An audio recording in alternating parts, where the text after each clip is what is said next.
Welcome to the hidden corners where truth and terror collide. Discover a realm where the lines between the living and the supernatural blur as you embark on a journey to the paranormal and visit the mysterious hidden corners of your mind.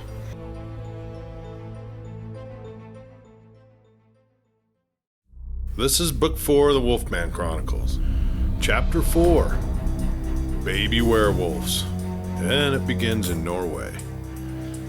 The legend is, werewolf females can get pregnant in either form, when they're in their wolf body or in their human form, just like real wolves. They can have a small litter, usually 2 or 3, but no more than 4, which are born human and have the ability to shift into their wolf form at will, although many don't experience that transformation until they've reached puberty. Now, when it comes to the actual birthing process, some find it is best to do it in human form because of the size of the children. Birthing is painful, especially with multiples, as it is with humans, but werewolves cannot die during childbirth. So the fear of getting pregnant regularly and having large families is totally eliminated.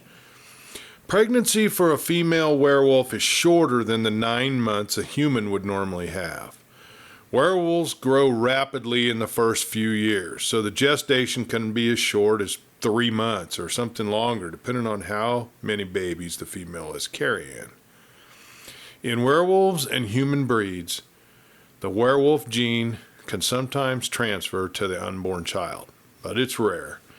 If the child does get the werewolf gene, then her pregnancy will be the 3-month gestation, just like a werewolf's. Now, summer in Norway is a season of vibrant activity and breathtaking landscapes. The land had come alive with the midnight sun, which cast its perpetual golden glow over the rolling tundra and the rugged mountains. The endless daylight allowed the reindeer herders to tend to their flocks and enjoy the natural beauty that surrounded them.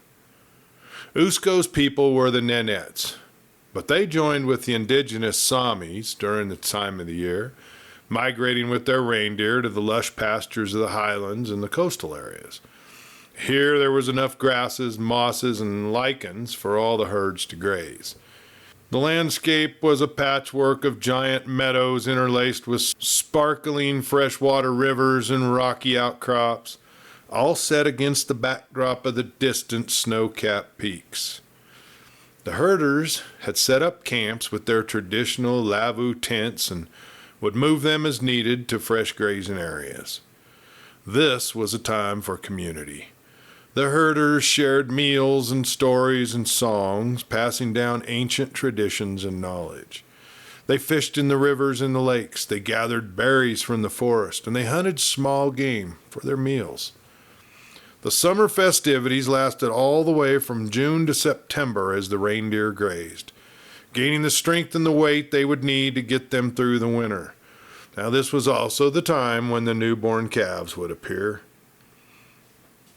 Catherine was awakened by a vivid dream of running through the forest, herds of reindeer running along beside her.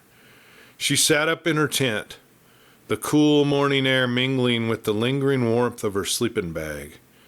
The dream had been so real. She could almost feel the soft, mossy ground beneath her feet and the powerful presence of the reindeer flanking her, their breath visible in the crisp air.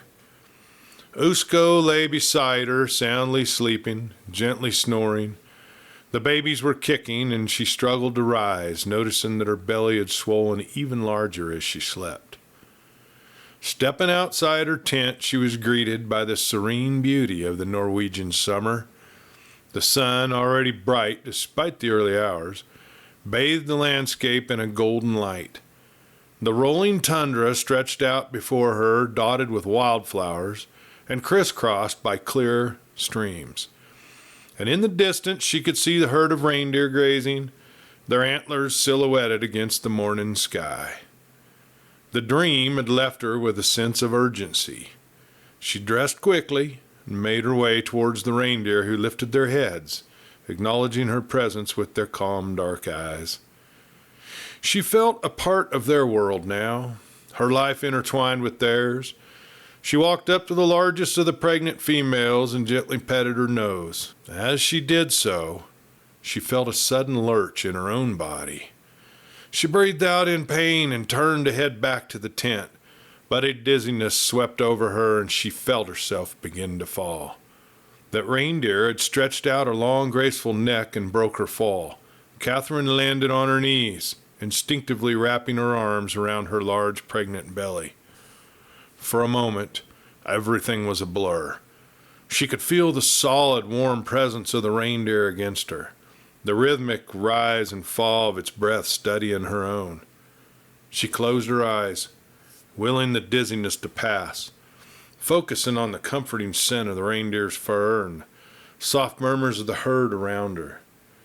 So carefully, she shifted her weight and managed to stand, leaning on the reindeer for balance. And with careful steps, she made her way back towards the tent and then laid down next to Usko, her mind deep in thought. Today would be a busy day preparing for their wedding. Although they were already technically married, having had the ceremony in Yellowstone, Usko insisted that they will have a traditional wedding in the culture of the Nenet and Sami people, so all his family could attend. Now she was once again amongst his family. She felt honored to be accepted as one of them.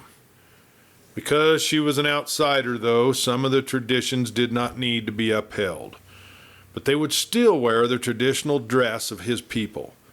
Catherine had only been at the camp for 2 weeks, but already her dress had needed resizing several times. She remembered that even Dr. Osgood had thought she was in her 3rd trimester. Everyone from miles around would come to the wedding party, and she hoped that Dr. Osgood was still in the neighboring village and he also would come to the wedding. She had been attended to by the tribal midwives, but other than feeling her belly and telling her to drink lots of tea, they really hadn't been much help. She was nervous about these dizzy spells and she wanted to see a real doctor. Well, wedding day preparations began with bath and ritual cleansing with smoke. Then Catherine's hair was brushed, it was braided and decorated with jewelry. Usko was moved to his own tent next to his brother's. They would have their own preparations to do. In traditional courtships, there is much discussion about dowries and bride wealth, and how many reindeer would be given to the bride's family in exchange for their daughter. The date of the wedding depended on the payment and the availability of the dowry. Now, the one tradition they did intend to keep was the killing of the sacrificial deer to bring luck to the newlyweds. The bride's shawl and the groom's lasso rope were passed 3 times around the neck of the sacrificial deer with wishes of a happy family life. Together with the newlyweds, all the people attended the wedding passed 3 times under the lasso rope that was tied to the deer's neck. Now, the meat of the deer was considered sacred. The blood of the deer was poured outside the tent to make a small puddle. The bride was led out of the tent and guided to step over the bloody puddle, thus protecting the entrance to their home from dark forces. Then the bride and the groom were served boiled heart and tongue of the deer. This ritual dish meant that now they had one heart and one tongue, and they would speak only the truth to each other. Afterwards, guests were treated to a feast of the sacrificial deer, along with freshly caught fish and a soup of wild greens. Well, Catherine was pleased to see Dr. Osgood arrive with the Sami camp from across the valley. He greeted her with a hug and showed surprise at seeing how large Catherine's belly had become in the few short days since he'd last seen her. She whispered to him, careful not to let others hear, that she was having dizzy spells, and asked if he would examine her after the wedding. He assured her he would, but he couldn't help the hint of worry that crossed the brow. In his years of practice, he had never seen a woman's pregnancy progress as quickly as Catherine's. He thought that she must have mistaken about her timeline. Now, as a first-time mother, she should barely be showing at 12 weeks, even if she was having twins. Catherine, however, looked like she was ready to give birth now. Well, the wedding ceremony took most of the afternoon with singing and drumming and dancing. A Sami shaman chanted a blessing ritual to invoke the ancestors, and Catherine and Usko exchanged vows and rings, uniting her Western heritage with his. Following the ceremony, the feasting began. There was reindeer meat, freshly caught fish, wild berries, and soup made from the wild greens that were just gathered that day. Now, Catherine was feeling weak, however. She walked through the crowd of dancers and found Dr. Osgood sitting on a bench, eyes closed, listening to the drumming. His eyes opened as Catherine spoke his name, and he patted the bench seat beside him, asking her to sit. The pounding of the drum seemed to mimic the sound of her heartbeat, and she felt her knees go weak. Dr. Osgood jumped up from his seat and grabbed her arm, easing her onto the bench.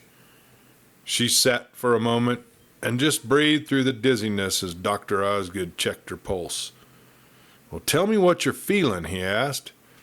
Catherine tried to explain the dizziness that came and went and the fainting spells from the past several days. "It's different now, though," she remarked. I feel this severe cramping and it takes my breath away."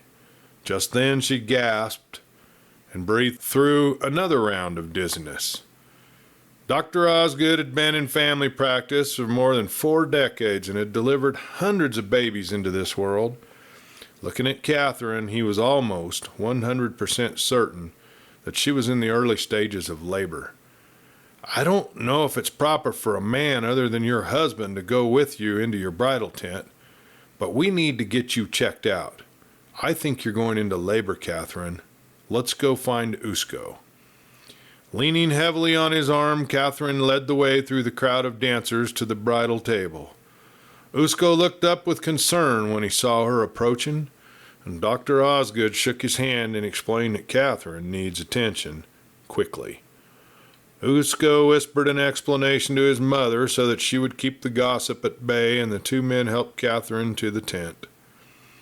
And once inside, she felt better, until another wave of crushing spasms hit her stomach and she felt she needs to breathe through them.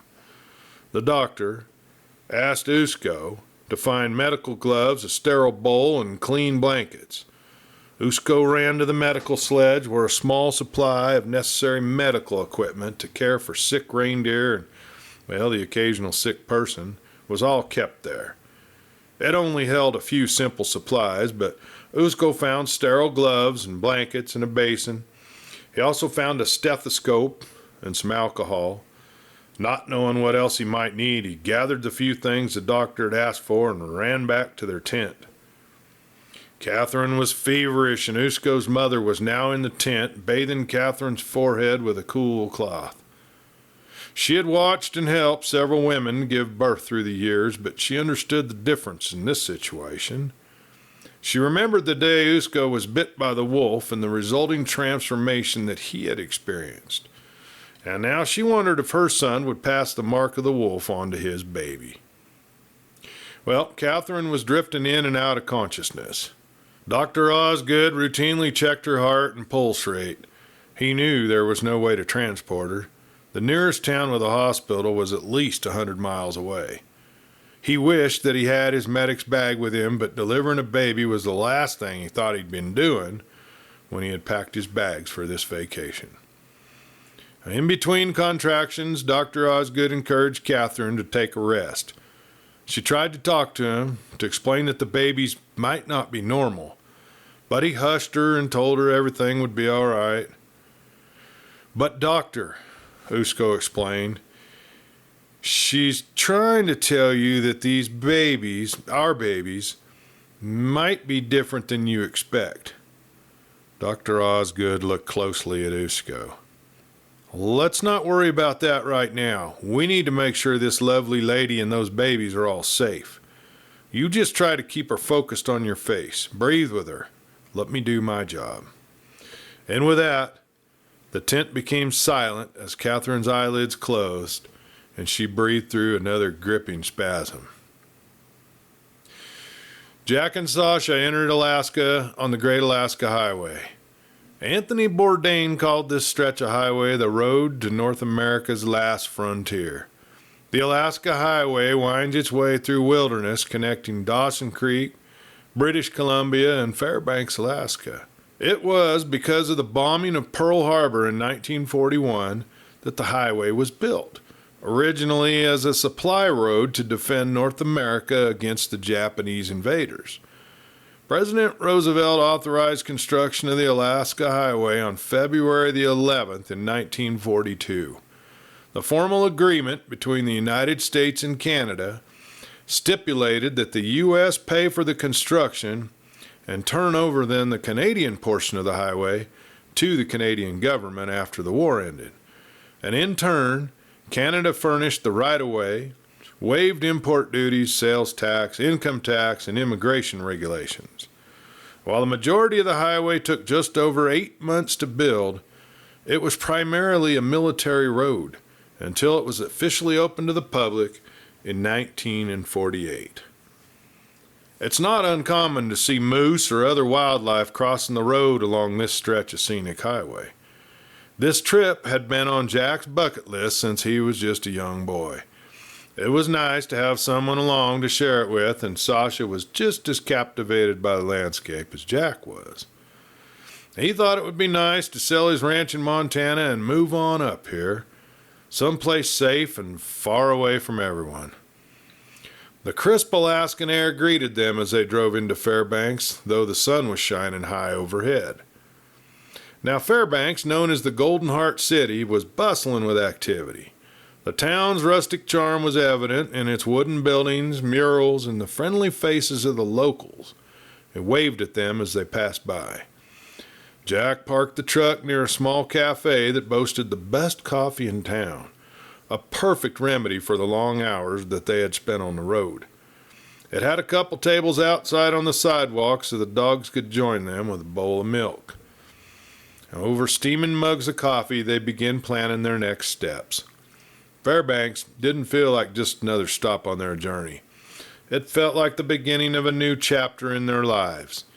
Jack was on a scouting mission looking for a piece of property with several hundred acres and a small home or a cabin that they could live in. He wanted a place where the wolves could run freely, where he and Sasha could hunt for wild prey if they chose to do so. Just the thought of the hunt made the blood in his veins tingle. Stalking the Russian had been a thrill Jack hadn't anticipated. He thought back to when he had chased Hans through the rainforest in Washington. But that had been different. Hans was a werewolf like himself and had killed his friend. He would have continued killing if Jack hadn't stopped him, and it was also an act of self-defense. Jack had also captured a few small rabbits and rodents when he hunted in Mexico, but again, that was different. This time, though, stalking and killing Smirnoff had been exciting, thrilling even. It worried him. He wondered if he would turn into a killer himself, stalking men in the forest. Well, that was another reason to find a piece of property in the wilderness far away from civilization. After several hours of intense labor, Catherine gave birth to a perfectly human baby girl. Dr. Osgood quickly handed her to Usko in preparation to catch the twin. It seemed to take a few minutes, but finally the second one was born. This little one, however, was covered in a thick, dark fur. Dr. Osgood swallowed hard and looked up at Catherine. In all of his years of experience, he'd never seen a child born with this kind of deformity. It looked like it was more animal than human. Catherine reached out her hands to grasp onto the baby. "It's okay, doctor. This is what we thought might happen." No other explanation was given. The doctor handed the baby wolf to Catherine and proceeded to clean up the afterbirth, still too shocked to speak.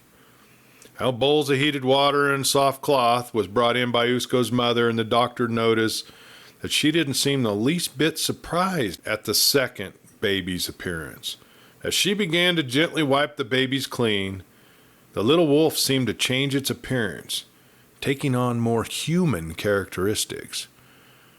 "Well, I thought I'd seen it all," Dr. Osgood muttered under his breath as he watched that little wolf transform into a human child, a perfectly human baby boy.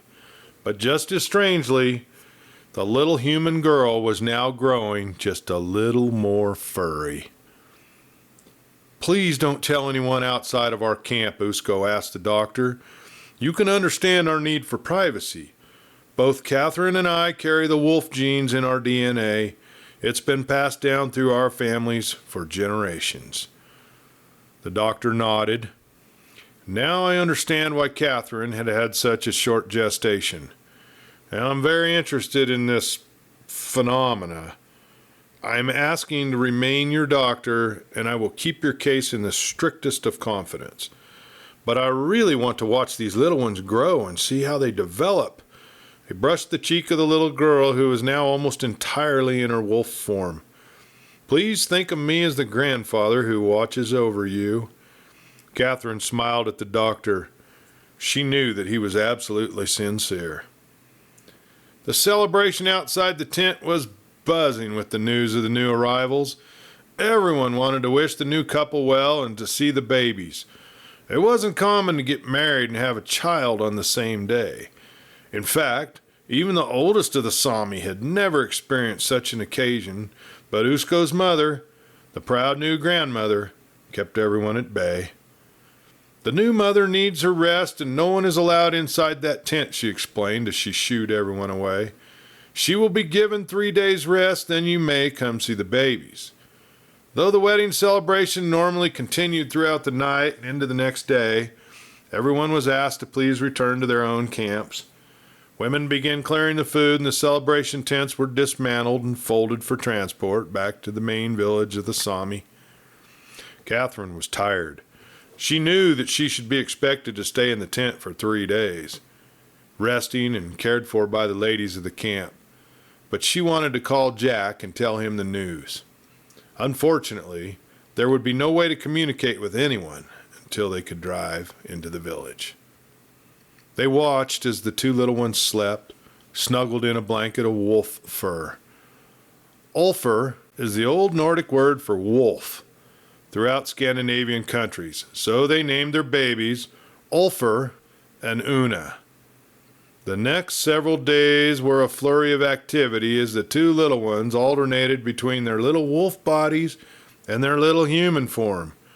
Dr. Osgood visited regularly, monitoring their quick growth and constantly amazed at watching their transformation back and forth from human to wolf. After several days, Catherine felt strong enough to make the trip into town. She was anxious to call Jack and Miguel and Julian. She and Usko had decided to stay through the summer, at least until the herds began their annual migration. Most importantly, they needed time for the babies to adjust to their new bodies and, hopefully, learn to control the constant transformation back and forth. It would be difficult to travel with them until they'd accomplished that. The little ones seemed to prefer to be in their wolf bodies during the day, when the rapid growth allowed them to actually stand and walk and play. At night, though, curled in their mother's arms, they would revert into their human bodies and nurse, sleeping soundly through most of the night. Catherine wondered if they'd always be this way, moving back and forth freely. And what would this mean for their development? As wolf babies, they grew at a much more rapid rate than their human bodies allowed for. Dr. Osgood was meticulous about charting the baby werewolf's development. Every detail, no matter how small, was recorded with precision. His journal, filled with observations and data, was a testament to his dedication and awe. He noted the phases of the moon, curious if it influenced their behavior. The werewolf pups, with their tiny fur-covered bodies and bright, intelligent eyes, were unlike anything he had ever encountered. Their rapid growth and unique abilities fascinated him to no end. At such a young age, they displayed strength and agility. Their ability to transform, though still erratic and uncontrolled, hinted at the immense power that they would wield someday. As pups, the twins were playful and affectionate. They had already formed a strong bond with one another. As humans, they were bright and intelligent beyond what a normal baby would demonstrate at this early age of development. He often found himself pondering the duality of their nature, the innocent, human-like qualities juxtaposed with the latent ferocity that lay beneath. This was the most exciting case of his entire career, and he couldn't help but feel a sense of wonder as he watched their parents as well. These two adults were honest-to-goodness werewolves. He wondered if he hadn't stepped into some kind of wonderland, a psychosis of his own making. Was he dreaming all this? He wondered that to himself. He realized he was witnessing the evolution of a new generation of werewolves. He felt privileged to be part of their lives and to have the chance to unlock the secrets of their existence. He didn't feel the need to share his work. Just knowing these creatures existed and to be given the opportunity to watch them develop was enough for him. He was eager to see where this extraordinary journey would lead, and he hoped that one day they would actually call him Grandpa. Well, Jack was ecstatic to hear the news and laughed when Catherine described the shocked look on Dr. Osgood's face when the little baby wolf was born. "Well, I'm an uncle," he exclaimed to Sasha. "Twins! Ulf and Una," he laughed. Somehow it felt like the worst was behind them now, but he also felt the urgency to find his new property. Somewhere where the two little wolves, whether they were human babies or not, could live in safety. Alaska was a calculated move chosen for its remote location and the anonymity that it offered. Sasha agreed. She dreamed of having her daughter back with her someplace safe from her past life in Russia. "We have to get rid of this diamond before we'll be safe anywhere," she replied. She had drafted a letter to President Vladimir Putin at the presidential cabinet in the Kremlin Senate. She hoped it would eventually get to him, knowing it would pass through many hands before it reached his. It was risky, but she had no other means of reaching him, and it was something she had to do herself. She couldn't risk getting Jack involved and potentially leading Putin back to Catherine. As far as she knew, the Werewolf Army project was just on hold, but it wouldn't have been forgotten. Now, Putin was not a man who liked to make deals. It would take more than just a letter to encourage him to return her daughter. But the jewel was a national treasure, and he'd stop at nothing to get it back. She knew that writing the letter was opening up a whole new avenue of danger for every one of them. She was at risk of having both the Russian mafia and the Russian government trying to find her. She and Jack would need to stay a step ahead of both. Sasha's past was a complicated web of secrets and dangers, but Jack was her rock. He would help her navigate the treacherous waters that lay ahead. He was resourceful and calm under pressures, qualities that were crucial for their survival. But they also couldn't stay on the run forever. They would need to prepare for the next phase of their journey, and together they would have to outsmart their enemies and fight for a future where they could live without fear. Meanwhile, in Mexico, Montoya was sleeping off another drunken binge. His small, dimly lit room reeked of alcohol and stale air. Bottles lay tipped over on the floor, and the heavy curtains blocked out the bright Mexican sun, casting the room in perpetual twilight.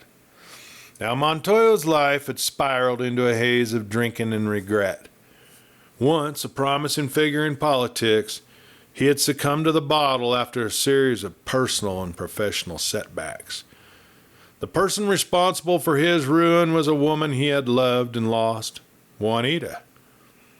The mere thought of her name sent a jolt of pain through Montoya's heart. Even in his drunken stupor, he had given up everything for her. His family, his career, his manhood. She was fiery and passionate, more beautiful than any woman he had ever known. Their affair had been short, lasting less than a year, yet she had ruined him. And then she had left him for another man. He had seen her last night, in town, with this dark-haired man who looked to be several years older than she was. Montoya followed them into a cantina where they sat and they drank, laughing. It made him furious to see her happy when he was so miserable. It humiliated him, and the more he drank, the angrier he got.